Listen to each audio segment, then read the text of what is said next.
আজ আমি আপনাদের সাথে শেয়ার করব সজনে শাকের রেসিপি, যা কিনা পুষ্টিগুণে ভরপুর। আর এটা আমি সম্পূর্ণ ইউনিক পদ্ধতিতে রান্না করে দেখাবো। সজনে শাকের এই রেসিপির জন্য এখানে সজনে শাক নিয়েছি, আর সজনে শাকগুলো উল্টে পাল্টে পোকা আছে নাকি দেখে নিচ্ছি। তারপর সজনে শাকে এইভাবে করে আমি বেছে নিচ্ছি। নমস্কার বন্ধুরা, মনীষা রান্নাঘরে সবাইকে স্বাগত। প্রতিদিনের মতো চলে এলাম আবার একটা রেসিপি নিয়ে। আশা করি আপনাদের ভীষণ ভালো লাগবে। সজনে শাক বেছে নেওয়ার সময় কিন্তু বন্ধুরা দেখে নিতে হবে সজনের শাকের এই পাতার পেছনের দিকে অনেক সময় কিন্তু পোকামাকড়ের ডিম থাকে, সেগুলো কিন্তু দেখে সজনে শাকটা বেছে নিতে হবে। এখানে দেখুন আমি সজনে শাকটা বেছে নিয়ে ফিরে আসছি। সজনে শাক আমার বাছা হয়ে গেছে, আর এইভাবে করে বেছে নিয়েছি। এবার আমি এই শাকটাকে কিন্তু কেটে ধুয়ে পরিষ্কার করে নেব। আর এই সজনে শাকের রেসিপিটা সম্পূর্ণ ইউনিক স্টাইলে আমি রান্না করব, যা কিন্তু বাচ্চা থেকে বড় সবাই চেয়ে চেয়ে খাবে। দেখুন সজনে শাক কেটে আমি ধুয়ে নিয়েছি। এবার সজনে শাকে আমার লাগবে আলু আর বেগুন। এখানে একটা মাঝারি সাইজের আলু নিয়েছি আর একটা বেগুন নিয়েছি। আলুটার খোসা তুলে আমি ধুয়ে নিয়েছি। এবার দেখুন আলুটা কেটে নিচ্ছি। আর হ্যাঁ, আলুটা আমি এখানে ছোট ছোট করে ডুমো ডুমো করে কেটে নেব, যেভাবে আমরা ঘুগনির জন্য আলু কেটে থাকি। তো দেখুন এইভাবে করে ছোট ছোট করে কেটে নিচ্ছি। সজনে শাক অনেক রকমভাবে রান্না করে খেয়েছেন, তবে এইভাবে আলু আর বেগুন দিয়ে রান্না করে খাবেন, দেখবেন ভীষণই ভালো লাগে খেতে। একবার খাওয়ার পরে কিন্তু মুখের স্বাদ লেগে থাকবে। আলু কাটা হয়ে গেছে, এবারে আমি আলুটা তুলে নেব। বন্ধুরা, সজনে শাকের জন্য আলু দিলে কিন্তু ভীষণই ভালো লাগে। এবার আমি বেগুনটা কেটে নিচ্ছি, একই রকমভাবে বেগুনটাকেও কেটে নেব। শাকের পরিমাণ অনুযায়ী এখানে আমি আলু আর বেগুন নিয়েছি। যদি আপনারা শাকের রেসিপিতে আলু বেগুন পছন্দ না করেন, তাহলে কিন্তু শুধুমাত্র শাক দিয়েও একই রকম পদ্ধতিতে রান্না করে নিতে পারেন। আর এই রকম করে কিন্তু বেগুনটাকেও কেটে নিচ্ছি। এরকম ছোট সাইজ করে বেগুনটাকে কেটে নিলাম। এবার আমি আলু আর বেগুন বেশ পরিষ্কার করে ধুয়ে নেব। তো এখন আমি রান্নার জন্য গ্যাসে কড়াই বসিয়ে দিয়েছি। এবার কড়াইটা গরম করে আমি দিয়ে দিলাম কেটে রাখা শাক। এখন শাকটা দিয়ে এখানে আমি দিয়ে দিচ্ছি স্বাদ অনুসারে লবণ। এবার আমি লবণটা দিয়ে এখানে দিয়ে দিচ্ছি অল্প পরিমাণে জল। সজনে শাকটা একটু শক্ত টাইপের হয়, আর এইভাবে একটু জল দিয়ে সেদ্ধ করে নিলে কিন্তু একটু নরম হয়ে যায়, আর খেতেও কিন্তু দারুণ হয়। এবার আমি জলটা দিয়ে মিশিয়ে নিলাম। আর কতটা পরিমাণে জল দিলাম দেখে নিশ্চয়ই বুঝতে পারছেন। বেশি পরিমাণে জল দেওয়ার দরকার নেই, এমনিতেই শাক থেকে একটু জল বেরোয়। তো এখন আমি জলটা দিয়ে একটু নাড়াচাড়া করে মিডিয়াম ফ্লেমে রেখে আমি শাকটাকে সেদ্ধ করে নেব। তো ঢাকনা দিয়ে দিলাম 2 থেকে 3 মিনিটের মতো। এবার 2-3 মিনিটের পরে আমি ঢাকনা খুলে দেখিয়ে দিচ্ছি। তো দেখুন বন্ধুরা, খুব সুন্দরভাবে কিন্তু এখানে শাকটা সেদ্ধ হয়ে গেছে। তবে শাকের মধ্যে যে এই জলটা আছে না, এই জলটা কিন্তু আমি ফেলে দেবো না। শাকের গায়ে কিন্তু এই জলটা আমি শুকিয়ে নেব, তাহলে কিন্তু শাকের মধ্যে থাকা পুষ্টিগুণগুলো কিন্তু বেরিয়ে যাবে না। এবার দেখুন ঢাকনা দিয়েছিলাম আরও 2-3 মিনিটের মতো। 2-3 মিনিট পরে ঢাকনাটা খুলে একটু নাড়াচাড়া করে নিচ্ছি। শাকের জলটা কিন্তু শাকের গায়ে শুকনো হয়ে গেছে। এবার আমি শাকটা তুলে নিচ্ছি কড়াইয়ের থেকে। সজনে শাকের এই রেসিপিটা বন্ধুরা একবার হলেও ট্রাই করে দেখবেন, ভীষণই ভালো হয় খেতে। এবার শাকটা তুলে নিয়েছি, কড়াইটা ধুয়ে আবারও গ্যাসে বসিয়ে দিয়েছি। এবার আলু বেগুনও ধুয়ে নিয়েছি। এখন দেখুন রান্নার জন্য আমার একটা ভাজা মশলা লাগবে। তার জন্য এখানে প্রথমে কড়াইয়ে দিয়ে দিলাম 1 চামচ পরিমাণে গোটা জিরে, 1 চামচ পরিমাণে কালো সর্ষে, আর 2 চামচ পরিমাণে দিয়ে দিলাম সাদা তিল, সঙ্গে একটা শুকনো লঙ্কা।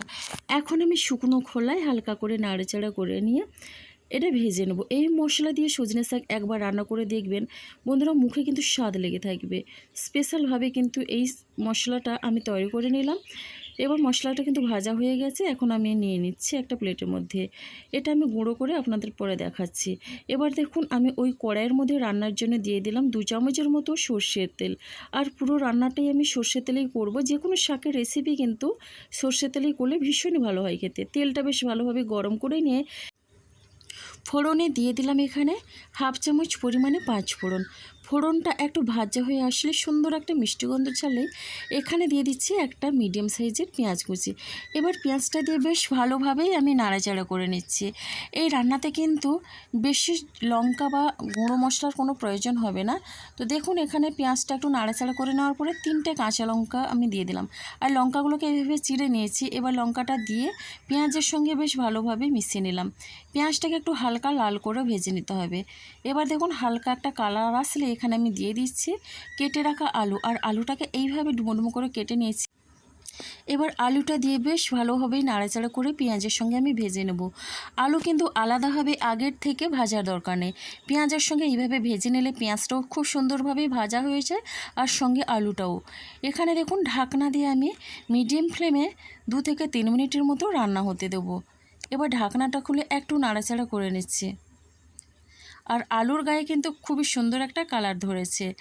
এবার আলুটা একটু ভেজে নেওয়ার পরে কেটে রাখা বেগুনটা দিয়ে দিচ্ছি। বেগুনটা দিয়েও আলুর সঙ্গে একটু ভেজে নেব, তাহলে কিন্তু খুব সুন্দরভাবে আলু বেগুন একসঙ্গে ভাজা হয়ে যাবে। আর বেগুনটাকেও কিন্তু আমি আলাদাভাবে আগের থেকে ভাজিনি, একসঙ্গে কিন্তু আলু বেগুন ভাজা হয়ে যায়। তো বন্ধুরা এখানে দেখুন দিয়ে দিচ্ছি স্বাদ অনুসারে লবণ। এবার আমি লবণটা দিয়ে একটু দিয়ে দিচ্ছি হলুদের গুঁড়ো। এবার আমি বেশ ভালোভাবে মিশিয়ে নেব। লবণটা এখানে দেখে বুঝিয়ে দিতে হবে, যেহেতু আমি শাকের সঙ্গে কিছুটা পরিমাণে লবণ দিয়েছিলাম। এবার বেশ ভালোভাবেই নাড়াচাড়া করে নিচ্ছি। লবণ হলুদ দিয়ে আলু বেগুনটাকে একটু ভাজা ভাজা করে নেব, তাহলে কিন্তু সজনে শাকটা পারফেক্টভাবে তৈরি হবে। আর এখন বেগুনটা দেওয়ার পরেও ঢাকনা দিয়ে কিছুক্ষণের জন্য রান্না হতে দেব। যেহেতু এই রান্নাতে আমি জলের ব্যবহার করব না, এটা কিন্তু এইভাবে ঢাকনা চাপা দিয়ে রান্নাটা করে নিতে হবে। ঢাকনাটা খুলে একটু নাড়াচাড়া করে নিচ্ছি। এখানে কিন্তু বেগুনটা খুব সুন্দরভাবে সেদ্ধ হয়ে গেছে এবং ভাজা ভাজাও হয়ে গেছে। সজনে শাকের এই রেসিপিটা কিন্তু ঝটপট তৈরি হয়ে যায়, যে কিন্তু একবার দেখবে সে কিন্তু খুব সহজেই রান্না করে নিতে পারবে।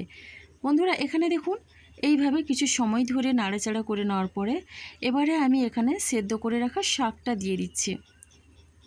এবার শাকটা দিয়েও বেশ ভালোভাবে মিশিয়ে নেব। সজনে শাকের এই রেসিপিটা কিন্তু ভীষণই লোভনীয় লাগে খেতে।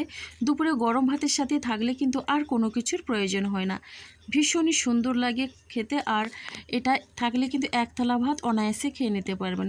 শাকটা দিয়ে কিছুক্ষণ নাড়াচাড়া করে ঢাকনা দিয়ে এখানে 3-4 মিনিটের মতো রান্না হতে দিয়েছিলাম। এবার ঢাকনাটা খুলে একটু নাড়াচাড়া করে নিচ্ছে। তো দেখুন শাকটাও কিন্তু আলু বেগুনের সাথে খুব সুন্দরভাবেই ভাজা ভাজা হয়ে গেছে। এখন একটু চেক করে নিচ্ছি, এখানে কিন্তু আলু খুব সুন্দরভাবে সেদ্ধ হয়ে গেছে। আর এই সময় কিন্তু গ্যাসের ফ্লেমটা আমি মিডিয়ামে রেখেছি। লো টু মিডিয়াম ফ্লেমে রেখে রান্নাটা করে নিতে হবে, তাহলে কিন্তু খুব সুন্দরভাবে এখানে সবজিগুলো সেদ্ধ হয়ে যাবে। এবার দেখুন এখানে ভেজে রাখা মশলাটা দিয়ে দিচ্ছি। এই মশলাটা দিয়ে রান্না করলে বন্ধুরা সজনে শাকের এই রেসিপিটা খেতে কিন্তু দুর্দান্ত লাগে। ছোট থেকে বড় সবাই কিন্তু চেয়ে চেয়ে খাবে। আর একটা কথা বলে রাখি, এখানে আপনারা চাইলে একটু বড়ি ভেজেও দিতে পারেন। দেখুন এখন এইভাবে কিছু সময় ধরে আমি নাড়াচাড়া করে নিচ্ছি। আর এখন আমি এটা ঢাকনা দিয়ে রান্না হতে দেবো 2-3 মিনিটের মতো। এতে করে কিন্তু আলু কিন্তু খুব সুন্দরভাবে এখানে সুসিদ্ধ হয়ে যায়। এইভাবে আমি ঢাকনা চাপা দিয়ে বারে বারে নাড়াচাড়া করে রান্নাটা করে নিচ্ছি। আর দেখেই বুঝতে পারছেন কতটা লোভনীয় হয়েছে। দুপুরে গরম ভাতের সাথে এটা থাকলে কিন্তু আর কোনো কিছুর প্রয়োজন হয় না। রেসিপিটা ভালো লাগলে লাইক, কমেন্ট, শেয়ার এবং সাবস্ক্রাইব করে আমার পাশে থাকবেন। এবারে কিছু সময় ধরে নাড়াচাড়া করে নেওয়ার পর অল্প পরিমাণে দিয়ে দিলাম চিনি। চিনিটা দিলে কিন্তু ভীষণই খেতে ভালো লাগে। যদি আপনারা কেউ চিনি অপছন্দ করেন, চিনি খেতে না চান, তাহলে চিনি নাও দিতে পারেন। এবার চিনিটা দিয়ে বেশ ভালোভাবেই নাড়াচাড়া করে আমি মিশিয়ে নিচ্ছি, যেন চিনির দানাটা বেশ ভালোভাবে মিশে যায়। এবার তো রান্নাটা আমার হয়ে গেছে। এখন আমি এখানে নামানোর আগে দিয়ে দিচ্ছি খুবই সামান্য পরিমাণে সর্ষের তেল, মানে 1 চামচের মতো এখানে সর্ষের তেল দিয়ে দিচ্ছি। আর নামানোর আগে সর্ষের তেলটা দিয়ে রান্না করে নিলে কিন্তু দারুণ হয়। এবার সজনে শাকটা বেশ ভালোভাবে নাড়াচাড়া করে নিচ্ছি। সর্ষের তেলটা দেওয়ার পরে বেশি সময় ধরে রান্না করার দরকার নেই, জাস্ট একটু নাড়াচাড়া করে নিতে হবে। তাহলে দেখলেন বন্ধুরা খুব সহজেই সজনে শাকটা আমার রান্না হয়ে গেল। আর এখন কিন্তু পরিবেশনের জন্য একেবারেই রেডি। আর কতটা লোভনীয় হয়েছে দেখেই বুঝতে পারছেন। অবশ্যই কেমন লাগলো একটা মিষ্টি কমেন্ট করবেন। আপনাদের একটা মিষ্টি কমেন্ট কিন্তু আমাকে অনেকটা উৎসাহ দেয় নতুন নতুন রেসিপি বানানোর জন্যে। তো বন্ধুরা আজকে রেসিপিটা আমার এই পর্যন্ত। আর আগামীকাল আসবো আবারও একটা নতুন রেসিপি নিয়ে।